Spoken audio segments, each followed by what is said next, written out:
Assalamualaikum warahmatullahi wabarakatuh. Alhamdulillahi haqqa hamdi, wassalatu wassalamu ala man la nabiyya min ba'di wa ala alihi wa ashabihi, amma ba'd. Dewan Hakim yang arif dan bijaksana, hadirin sebangsa dan setanah air yang berbahagia.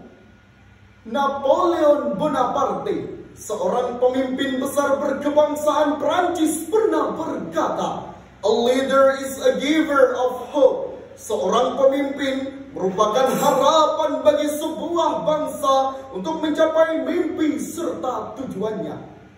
Ungkapan tersebut, hadirin, memberi isyarat kepada kita semua bahwa eksistensi serta peranan seorang pemimpin sangatlah krusial. Sebab pemimpin memiliki peran dalam mengambil keputusan, mandu dalam mencapai tujuan, menyelesaikan berbagai macam persoalan, sehingga dapat kita asumsikan bahwa pemimpin penentu keberhasilan sebuah tatanan. Jika hal tersebut kita samakan dengan keadaan bangsa Indonesia saat ini, maka kesejahteraan bangsa Indonesia berada pada tangan pemimpinnya. Oleh karena itu, hadirin, pada kesempatan yang penuh ukhuwah ini, izinkanlah kami menyampaikan syarah Al-Quran dengan judul Kepemimpinan dalam Perspektif Al-Quran. Sebagai rujukan, mari kita renungkan firman Allah di dalam Al-Quran surah Al-Baqarah ayat 129 berikut ini.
Hamba berlindung kepada Allah dari usikan setan yang terkutuk dengan menyebut asma Allah yang Maha Pengasih lagi Maha Penyayang. Ya Tuhan kami, utuslah untuk mereka seseorang Rasul dari kalangan mereka yang akan membacakan kepada mereka ayat-ayat Engkau dan mengajarkan kepada mereka Al-Quran dan As-Sunnah serta mensucikan mereka. Sungguh Engkaulah yang maha kuasa, lagi maha bijaksana. Hadirin sebangsa dan setanah air yang berbahagia, dalam tafsir Ibnu Katsir jilid 1 halaman 344 sampai dengan 345 menjelaskan bahwa Nabi Ibrahim alaihissalam bermunajat kepada Allah agar diberikan keturunan yang bisa memimpin seluruh umat manusia. Ungkapan tersebut hadirin jelas yang dimaksud dengan keturunan Nabi Ibrahim alaihissalam adalah Rasulullah sallallahu alaihi wasallam, sehingga patut kita jadikan sebagai uswah dalam segala hal. Salah satunya adalah dalam hal kepemimpinan. Hadirin yang dirahmati oleh Allah, dewasa ini masyarakat Indonesia telah mengalami keresahan yang sangat amat. Bangsa yang semakin usianya ini harus bergelut dengan berbagai problema yang belum terselesaikan, mulai dari hutang luar negeri yang tak kunjung lunas, pelaku korupsi yang tak kenal puas, sistem hukum yang senantiasa menindas, hingga perusakan lingkungan hidup yang membuas. Baru-baru ini KPK telah melaporkan sebuah berita adanya penangkapan sebuah pemimpin perusahaan negara yang diyakini mampu memimpin, memberi uswah yang baik kepada rakyatnya, namun ternyata tertangkap KPK atas kasus korupsi dana PKH. Tidak tanggung-tanggung hadirin, angka kerugian yang dialami oleh negara pun tinggi, mencapai kurang lebih 127,5 miliar merugi.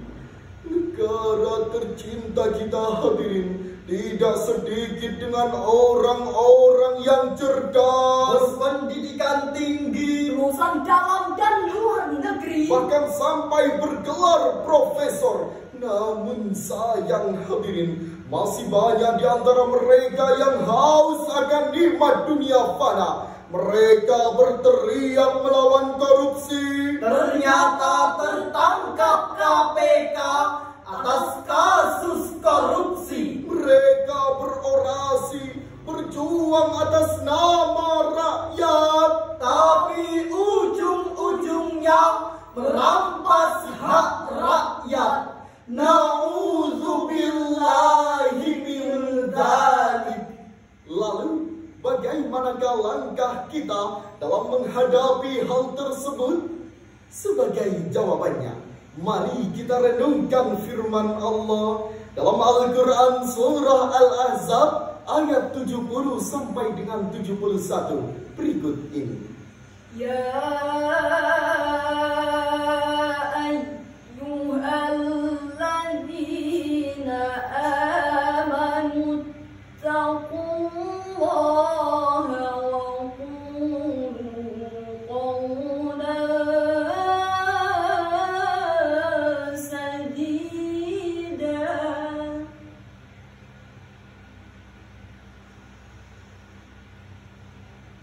yuslih lakum a'malakum wa yaghfir lakum dhunubakum wa man yuti'illaha wa rasulahu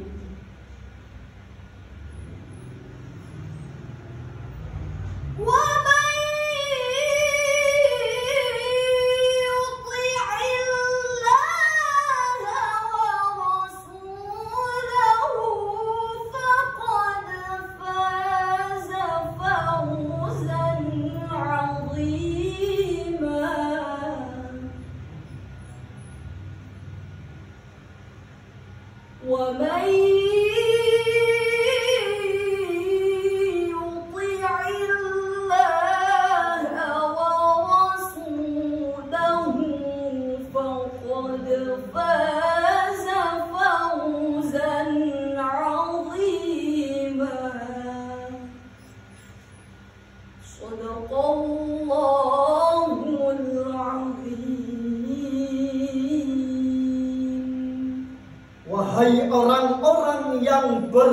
beriman, bertakwalah kamu kepada Allah dan katakanlah perkataan yang benar. Niscaya Allah akan memperbaiki amal-amalmu dan mengampuni dosa-dosamu.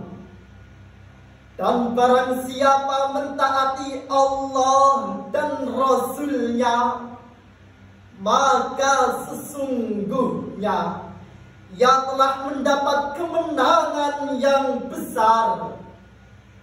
Maha benar Allah dengan segala firman-Nya, dan Dialah yang Maha Agung. Ma'asyiral muslimin rahimakumullah. Dalam tafsir Ibnu Katsir jilid 9 halaman 430 menjelaskan bahwa Allah Subhanahu wa Ta'ala memerintahkan kepada kita untuk selalu bertakwa dan beribadah kepadanya, serta berbicara dengan tutur kata yang benar. Lafaz qaulan sadidan memiliki arti perkataan yang benar, yakni perkataan yang lurus, tidak bengkok dan tidak menyimpang, dengan menjanjikan diampuni dosa-dosa terdahulu. Ungkapan tersebut, hadirin, mengisyaratkan kepada kita semua bahwa seorang pemimpin harus memiliki sifat jujur, tabligh, amanah, serta fatonah. Hadirin yang dirahmati oleh Allah, sebagai solusi atas persoalan yang tengah dihadapi oleh bangsa ini, Rasulullah mencontohkan 3 hal bagi seorang pemimpin. Di antaranya, pertama, muraqabah, yaitu selalu merasa diawasi oleh Allah Subhanahu wa Ta'ala. Kedua, mu'ahadah, bersungguh-sungguh dalam melakukan tugas dan kewajiban. Dan ketiga, mujahadah, berjanji kepada Allah untuk melaksanakan tugas dengan penuh amanah. Jika ketiga hal tersebut, hadirin, dapat diteladani oleh pemimpin kita, maka yakin dan percayalah Indonesia akan menjadi bangsa yang maju, bangsa yang sejahtera dan makmur. Baldatun thayyibatun wa rabbun ghafur. Baldatun thayyibatun wa rabbun ghafur. Indonesia jaya, Indonesia jaya. Hadirin yang dirahmati oleh Allah, dari syarahan kami dapat kita tarik kesimpulan. Pertama, sosok pemimpin sangat berpengaruh dalam kehidupan berbangsa dan bernegara. Kedua, Rasulullah Sallallahu Alaihi Wasallam adalah figur panutan dalam segala aspek kehidupan. Dan ketiga, untuk mewujudkan bangsa menjadi baldatun thayyibatun wa rabbun ghafur, dibutuhkan seorang pemimpin ideal yang bisa menjadi uswah yang baik serta memiliki akhlakul karimah. Akhirnya, hanya ini yang dapat kami sampaikan. Kurang dan lebihnya mohon dimaafkan. Dam Didadadam, didadadam, didadadam, didadadadam. Cukup sekian dari kami. Mohon maaf dan terima kasih. Wallahul muwafiq ila aqwamit thariq. Wassalamualaikum warahmatullahi wabarakatuh.